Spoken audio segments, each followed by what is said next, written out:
ഭാവനയുടെ തല കണ്ടിട്ടാണ് ഈ പടം കാണാനിരുന്നത്. ദേവി പ്രസാദ് ഷെട്ടി സംവിധാനം ചെയ്ത Kannada thriller case of Kondana ജനുവരി തിയേറ്ററുകളിൽ റിലീസായ ചിത്രം ഇപ്പോൾ ആമസോൺ പ്രൈമിൽ റിലീസായിട്ടുണ്ട്. ഇന്ന് ഈ സിനിമയെക്കുറിച്ച്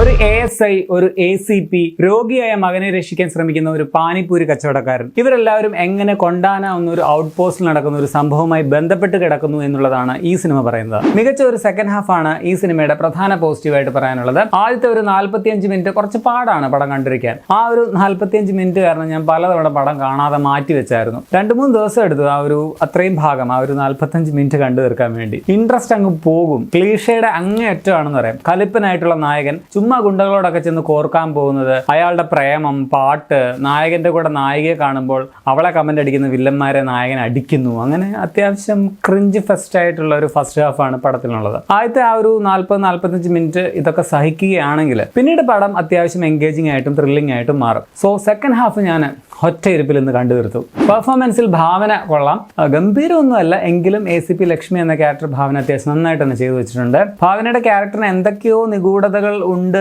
എന്ന് നമുക്ക് തോന്നും, എന്തൊക്കെയോ ഇനി സംഭവിക്കാനുണ്ട് എന്നൊക്കെ നമ്മൾ പ്രതീക്ഷിച്ചിരുന്നു എങ്കിലും അങ്ങനെയൊന്നും ഉണ്ടായിരുന്നില്ല. വിജയ് രാഘവേന്ദ്രയാണ് ASI വിൽസൺ എന്ന നായകനായിട്ട് വരുന്നത്. കുഴപ്പമില്ലാത്ത പെർഫോമൻസ് ആയിരുന്നു. സംവിധായകനും നായകനും സീതാറാം ബിനോയ് കേസ് നമ്പർ 18 എന്ന് പറഞ്ഞ 2021 ഇറങ്ങിയ ഒരു ത്രില്ലർ സിനിമയ്ക്ക് ശേഷം വീണ്ടും ഒന്നിച്ച ഒരു ചിത്രമാണിത്. ഖുഷി രവി, രംഗയാന രഘു തുടങ്ങിയവരാണ് മറ്റു പ്രധാന വേഷങ്ങൾ. ഇനി നെഗറ്റീവ്സ് പറയുകയാണെങ്കിൽ ഇതിലെ നായകൻ വളരെ ഇറിറ്റേറ്റിംഗ് ആയിട്ടുള്ള ഒരു ക്യാരക്ടറായിട്ടാണ് എനിക്ക് ഫീൽ ചെയ്തത്. അത് എഴുതിയ ഒരു രീതി കൊണ്ടാണ് കേട്ടോ. നെഗറ്റീവ് ആണോ പോസിറ്റീവ് ആണോ എന്ന് നമുക്ക് സംശയം തോന്നുന്ന ഒരു ക്യാരക്ടർ. പലപ്പോഴും പുള്ളി ചെയ്യുന്ന പല പ്രവർത്തികളും നമുക്ക് ന്യായീകരിക്കാൻ പറ്റുകയില്ല. മൊത്തത്തിൽ ഇത് എഴുത്തിന്റെ കുറെ പ്രശ്നങ്ങളായിട്ടാണ് എനിക്ക് അവിടെയൊക്കെ ആയിട്ട് ഫീൽ ചെയ്തത്. വിശ്വജിത് റാവുവിന്റെ ക്യാമറയൊക്കെ നന്നായിട്ടുണ്ട്. ഗഗൻ ബത്തേരിയാണ് സംഗീതം. പാട്ടുകളുടെ ഒന്നും ഒരു ആവശ്യമില്ലായിരുന്നു. BGM ഒക്കെ ചിലയിടത്ത് വളരെ ഓവറായിട്ട് സീനിനേക്കാൾ മുഴച്ചു നിൽക്കുന്നത് പോലെയും ഫീൽ ചെയ്തു. സോ ഞാൻ ഈ പറഞ്ഞ പോരായ്മകളും ആദ്യത്തെ കുറച്ച് പ്രശ്നങ്ങളും കടമ്പകളും ഒക്കെയുള്ള ഒരു ഫസ്റ്റ് ഹാഫ് താണ്ടുകയാണെങ്കിൽ അത്യാവശ്യം എൻഗേജിംഗ് ആയിട്ടുള്ള ഒരു സെക്കൻഡ് ഹാഫ് കൊണ്ട് ഒരു വൺ ടൈം വാച്ചബിൾ ആയിട്ടുള്ള ഒരു ആവറേജ് ത്രില്ലർ അനുഭവമായി മാറുന്നുണ്ട്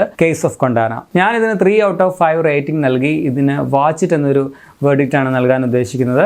നിങ്ങൾക്ക് ചിലപ്പോൾ ഇതായിരിക്കുകയല്ല നിങ്ങളുടെ പടം കാണുമ്പോഴുള്ള നിങ്ങളുടെ ഫീലിംഗ്. പടം ആമസോൺ പ്രൈമിൽ മലയാളം ഡബ്ബിങ്ങിലും അവൈലബിൾ ആണ്. കുഴപ്പമില്ലാത്ത മലയാളം ഡബ്ബിംഗ് ആണ് കേട്ടോ. ഭാവനയൊന്നും കന്നഡയിൽ പോലും സ്വന്തം സൗണ്ടൊന്നും അല്ല യൂസ് ചെയ്തേക്കുന്നത്. അപ്പോൾ പിന്നെ മലയാളം തന്നെ കാണുന്നതാണ് നല്ലത്.